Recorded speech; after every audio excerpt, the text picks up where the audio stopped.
ദൈവത്തിൻ്റെ അതിപരിശുദ്ധമായ നാമം വാഴ്ത്തപ്പെടുമാറാകട്ടെ. ഇന്നത്തെ ബൈബിൾ വായന ഭാഗം 1 യോഹന്നാൻ 2:1. എൻ്റെ കുഞ്ഞുങ്ങളെ, നിങ്ങൾ പാപം ചെയ്യാതിരിപ്പാൻ ഞാൻ ഇത് നിങ്ങൾക്ക് എഴുതുന്നു.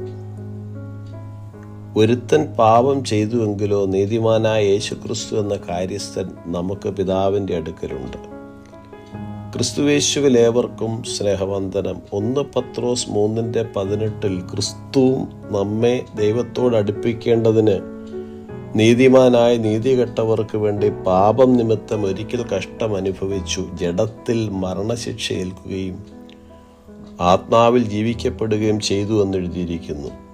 1 തിമോത്തി 2:5 പറയുന്നു, ദൈവം ഒരുവനല്ലോ, ദൈവത്തിനും മനുഷ്യർക്കും മധ്യസ്ഥനും ഒരുവൻ. അതായത് ദൈവത്തിനും മനുഷ്യർക്കും ഇടയിലുള്ള ഏക മധ്യസ്ഥനാണ് യേശു.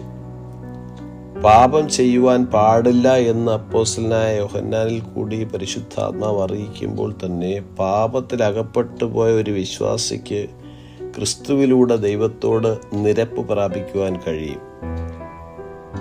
എന്നാൽ അത് പാപം ചെയ്യുവാനുള്ള ലൈസൻസായി ആരും കണക്കാക്കേണ്ടതില്ല.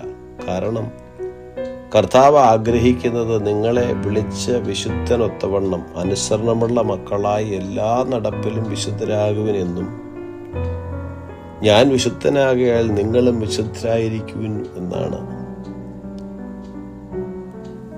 പാപം ചെയ്യാതിരിക്കുവാൻ പരമാവധി ശ്രമിക്കുമ്പോൾ തന്നെ നമ്മുടെ പാപങ്ങൾക്ക് വില കൊടുക്കുവാൻ ക്രൂശിൽ യാഗമായ നീതിമാനായ യേശുവിലൂടെ നമുക്ക് രക്ഷ പ്രാപിക്കുവാൻ കഴിയും.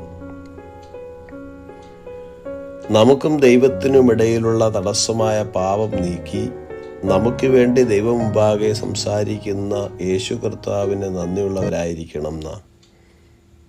പാപം തുടർമാനമായി സംഭവിക്കുന്ന ഒരു ജീവിത ശൈലിയായി തീരാതെ,